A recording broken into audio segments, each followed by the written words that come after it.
This is Phil Travis, and this week's lesson is on the terrorism crisis in Europe in the 1970s. So, today, of course, in the 21st century, terrorism is like, kind of a ubiquitous concern. And we oftentimes sort of assume that terrorism is a problem of the 21st century. But the reality is that terrorism in the modern world, had deeper roots. And it had roots that were associated not only with the United States in the Cold War, but also with issues across Europe. And so terrorism was something that very much factored into post-war Europe during the 1970s. And it certainly looked very different in some respects than the terrorism we might see in Europe committed by groups like, or individuals associated with groups like the Islamic State in the 21st century. Of course, with the most extreme cases being, of course, the Paris attack, the Brussels attack in Belgium, and of course, incidents like the Nice truck attack, of course. But terrorism has deeper roots and occurred in Europe for numerous reasons. In the Greater British Isles and Ireland, of course, we have the sort of low-intensity conflict, so-called the Troubles, between the United Kingdom and Northern Ireland, and of course the Republic of Ireland. And this led to a myriad of violent terrorist bombings in the 1970s that were to a large degree sort of on a tit-for-tat basis. I have pictured for you two of probably the most extreme cases of bombings in Ireland perpetrated by the Ulster Volunteer Force of Northern Ireland, which was a pro-Protestant, anti-Catholic militant group out of Northern Ireland, Ulster. May 1974, of course, you see the massive bombings in Dublin that left upwards of 300 injured. Below, you see a British soldier alongside the rubble of the McGurk's bar bombing in Belfast, Ireland. McGurk's bar was a bar frequented by, Catholic Irish, and Belfast, of course, became very much,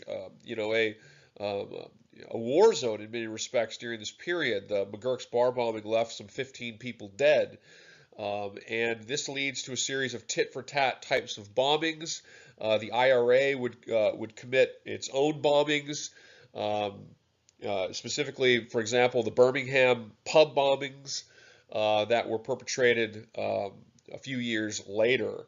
And so in Ireland and in the United Kingdom, we see a sort of tit-for-tat sort of terror war going on between the forces associated with the IRA, the Irish Republican Army in Ireland, and the Ulster Volunteer Force and its United Kingdom ally. And we see a series of bombings and violent actions conducted between the two in the 1970s.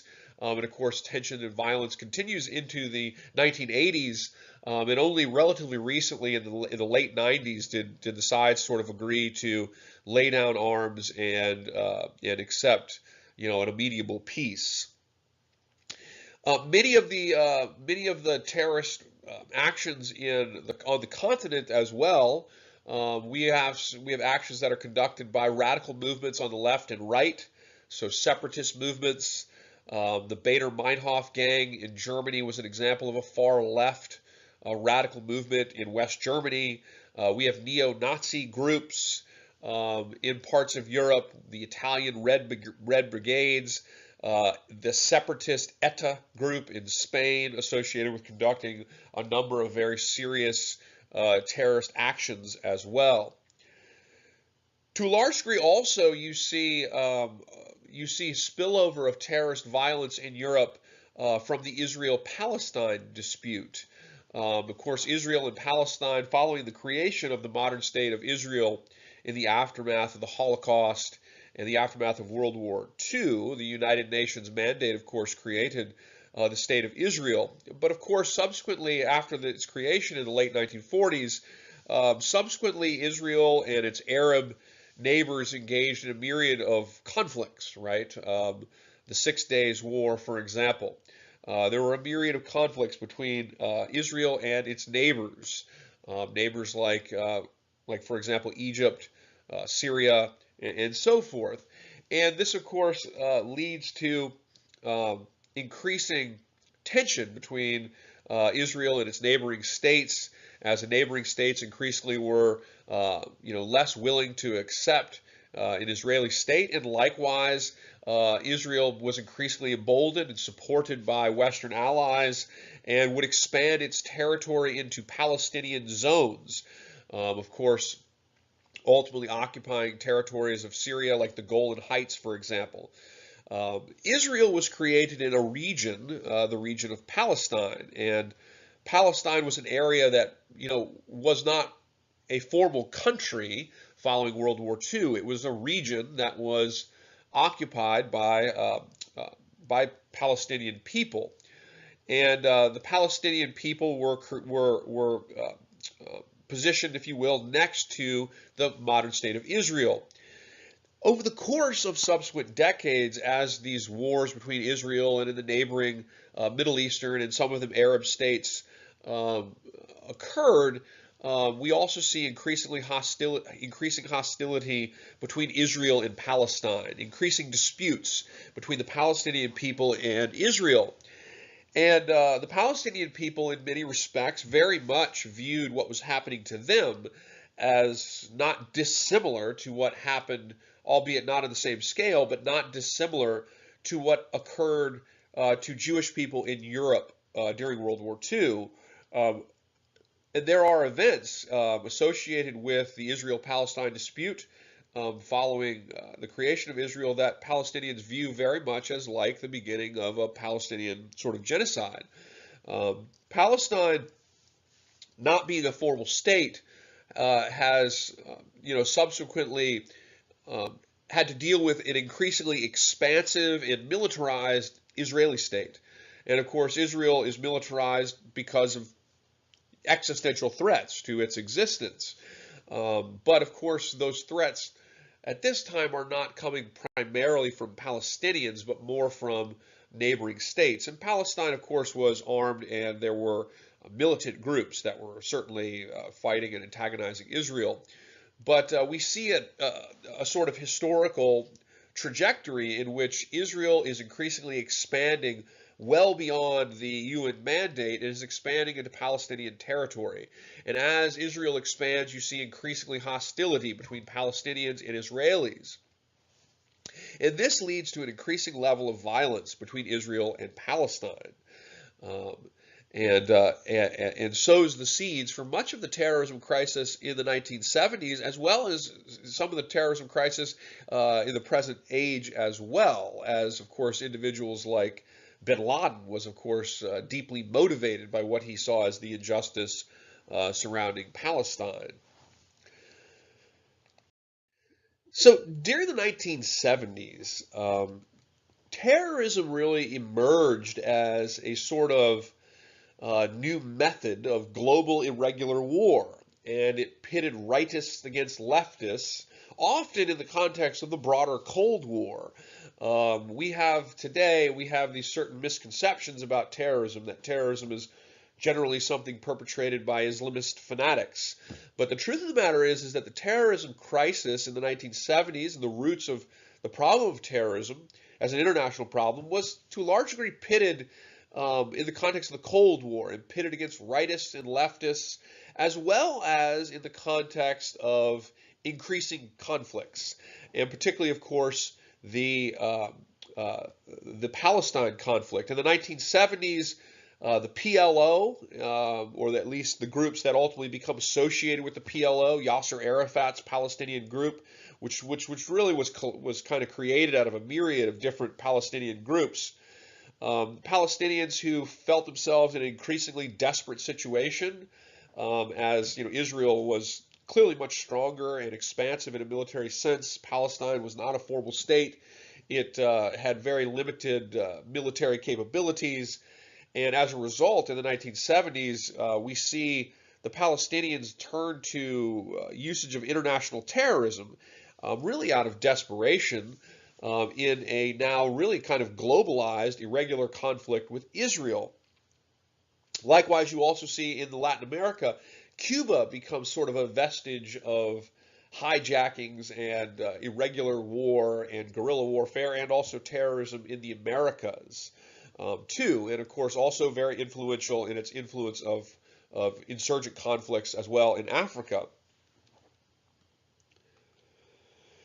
In 1970, one of the most publicized terrorist events associated with the problem of Israel-Palestine was perpetrated in September on a day that's sometimes referred to as Skyjack Sunday. And this was a day in which Palestinian militants, out of demands for the release of Palestinian prisoners held by in some cases European countries and also Israel, hijacked simultaneously several aircraft. Aircraft were hijacked in places like Jordan. You see here a picture of one of the hijacked passenger planes on Dawson Field in Jordan in 1970. You also have the hijacking of a flight out of Amsterdam headed to New York. And the flight from Amsterdam was hijacked. It was a botched hijacking, and it was hijacked largely by a woman named Leila Khalid and her partner Patrick Arguello. Patrick Arguello was an American, actually, of Nicaraguan origin, but he was he was born in the United States of Nicaraguan origin. He was very sort of emboldened by the guerrilla struggle in Nicaragua perpetrated or carried out by the FSLN or the Sandinistas, which was a leftist revolutionary group that, of course, by the late 1970s would overthrow the government, the U.S.-supported dictatorship, the rightist dictatorship in Nicaragua of Anastasio Somoza. So in 1970, on Skyjack Sunday, as part of a coordinated effort that hijacked a series of aircraft in multiple countries, Leila Khalid and Patrick Arguello attempt to hijack a flight from Amsterdam, and it was going to New York City. And ultimately, it fails. Patrick Arguello, who I believe shot one of the stewards on board the flight, was ultimately killed by Israeli sky marshals. Leila Khalid, who is pictured below in the left, after her release in 1970 from the United Kingdom. And to the right, you see a more modern era sort of graffiti of Khalid as sort of a romanticized nationalist hero on a West Bank border wall in the area of Israel and Palestine. Khalid was carrying 2 hand grenades, apparently, but she was under specific orders, according to her, to not harm anybody on board the plane. And she's taken into custody, and ultimately she will be released in a prisoner swap. And it's important to note she was held by the United Kingdom after Israeli sky marshals turned her over to United Kingdom police. She's held prisoner, ultimately exchanged in a prisoner release for between the British and the Palestinians. And you see her pictured below upon her release in 1970. It's important to note that, whereas terrorism today is almost universally associated with, the sort of shock killings that we become so used to, suicide bombers, sort of mass shootings that seem to have no other purpose but to kill and terrorize people. In the 1970s, while we do have events like this, and of course you see some of the worst events actually are perpetrated between, Catholics and Protestants in the so-called Troubles in Ireland and England or the United Kingdom. But a lot of the terrorism perpetrated between groups like the Palestinians or by groups like the Palestinians often, of course, involve people getting killed, but they're often motivated from the standpoint of taking hostages and using the hostages to negotiate the release of Palestinian-held prisoners. And so the Palestinian sort of terrorists who really begin, in a lot of respects, begin the sort of use of skyjacking or hijacking in the 1970s, which is increasingly seen in the 1980s, are using these efforts largely to barter for the release of of prisoners. They're almost using this hostage taking as like very primitive very primitive and of certainly negative form of, sort of like diplomatic negotiation. And, this move to terrorism on the part of the Palestinians certainly must be taken in its historical context. The Palestinians were in a deeply desperate situation. And this type of terrorism was made possible not only by the technology of, airline traffic and the technology of, the increasing like interconnectedness of the world, but also it was something that was turned to a large degree because of, what was seen as an increasingly desperate situation for, Palestinians in a conflict with Israel that seemed to become increasingly one-sided as major world powers tended to aid and supply and support Israel and tended to provide very little lip service to the Palestinian movements. So we see terrorism emerge in the 1970s and very much become relevant to post-war Europe, as many of the people taken hostage were Europeans, and many of the hijacked planes were, of course, in Europe, as Europe was increasingly involved in associations with not only Israel, but also with taking prisoners associated with the Palestinian-Israeli conflict. Of course, the most infamous of these terrorist events in Europe in the 1970s, the ones associated with Palestine and Israel, would of course have to be the Munich attack of 1972. Certainly, aside from the events in the British Isles and Ireland, the Troubles, the most controversial or infamous, I should say, terrorist attack in Europe in the 1970s would have to be the Munich attack of 1972. And the Munich attack is a case in which a group associated with the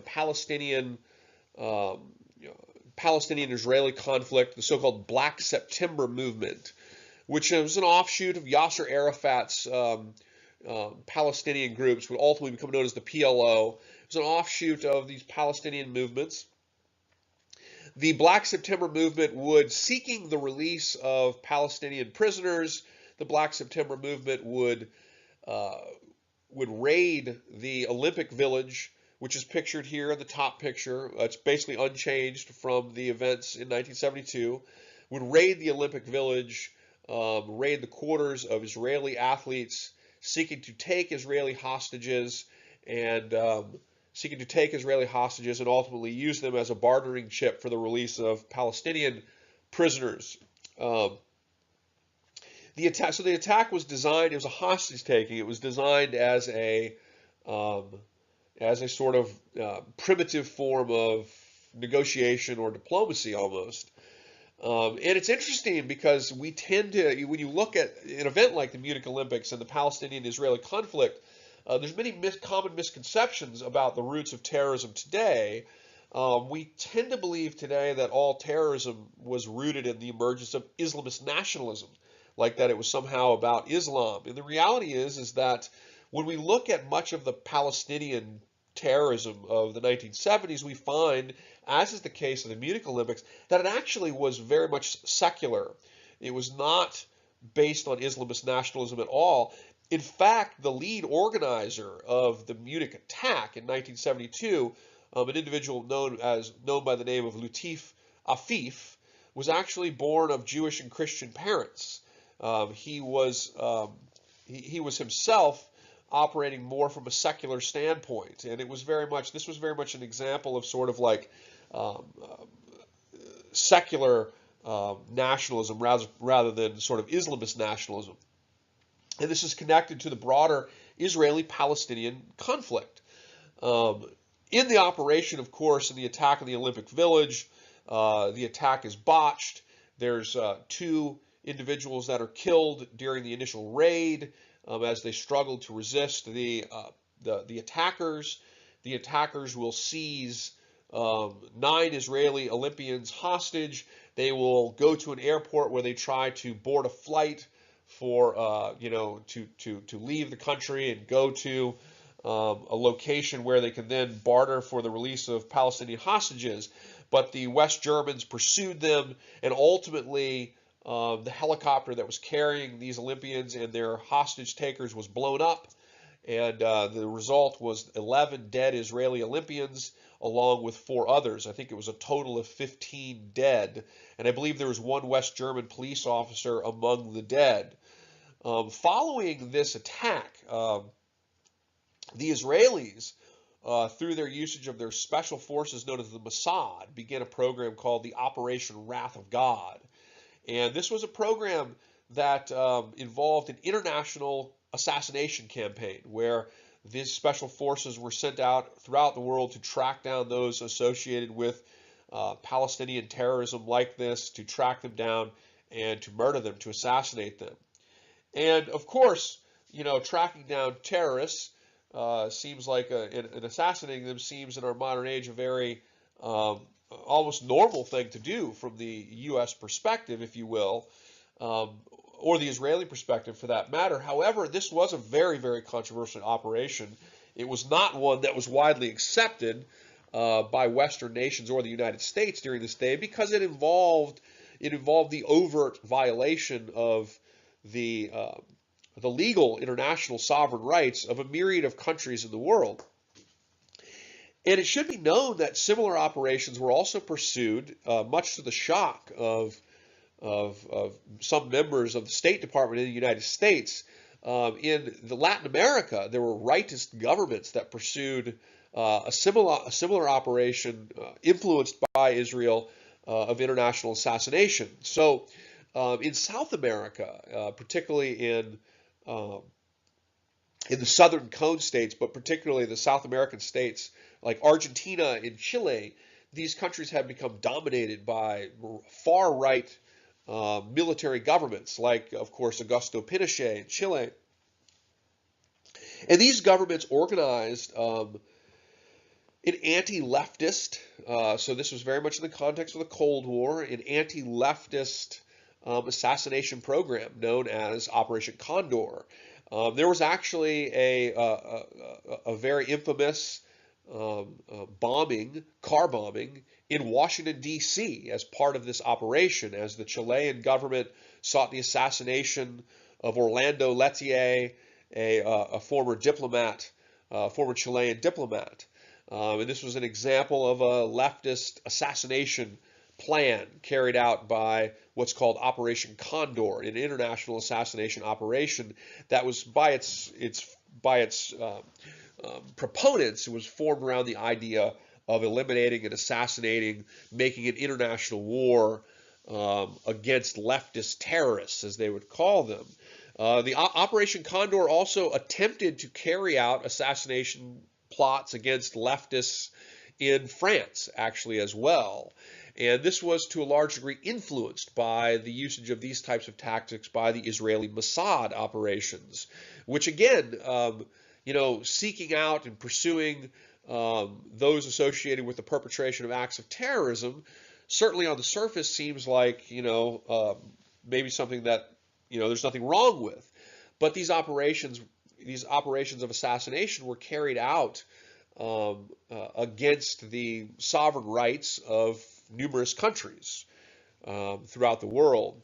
And as a result of that, it was a very controversial way of dealing with this. It was an action that very much made both sides in these campaigns, both sides were carrying out sort of an international irregular war in which Palestinians took actions of hijacking and terrorism into other sovereign nations like West Germany or on board airlines in places like Amsterdam or traversing the skies, and in which Israel responded with a campaign of international assassination that sought to operate in a clandestine manner and against the sovereign rights of certain international nations to try to pursue these individuals and ultimately, in most cases, to assassinate them. And so this certainly represented a global, irregular sort of international conflict. And it really established some of the early sort of roots of the modern terrorism problem and how to combat the terrorism problem. The Israeli operations in response to international terrorism would influence some of the thinkers in the Reagan administration, albeit the status quo, or I should say the leadership in the Reagan administration, never really openly at least went along with an international campaign of assassination. Though Oliver North, who was largely responsible for influencing the Office of Counterterrorism in the 1980s, Oliver North did propose and, according to some, carried out sort of ad hoc operations that were similar to this. But his suggestion of such operations was very controversial and not widely accepted by other members in the leadership of the Office of Counterterrorism or by members in the leadership of the Reagan administration, which resisted, it discussed, but it ultimately resisted the formal removal of the assassination ban. But the issue of international terrorism and how to combat international terrorism was greatly influenced by certain aspects of Israeli counterterrorism efforts. And very much this kind of Cold War case of an international terrorism crisis, both in the Americas, both in Europe, and in the Middle East, certainly established some lasting roots for what becomes the war on terrorism in the late 90s and, of course, in the 21st century. Though there are many differences, these events very much started to lead countries in Western Europe, in Europe in general, countries like the United States, to begin to think hard about counterterrorism and what to do about counterterrorism, airport security, extradition, how to police terrorism, how to use intelligence. And of course, in the United States in the 1970s, with Richard Nixon, we see the formation of what becomes ultimately known as the Office of Counterterrorism, designed to oversee and consider and propose actions to combat terrorism. Is developed as a result almost directly of this attack on the Olympians in Munich in 1972. Again, you see in the top picture, you see a picture of the residence of the Israeli Olympians. The attacked apartment, I believe, is the one to the far left in the picture, below the balcony. And of course, you see below the masked Black September militant, in one of the most, probably the most iconic images from this moment, looking out from the balcony during this hostage taking. Which again was not a case per se of Islamist nationalism, but really more of a case of secular nationalism in which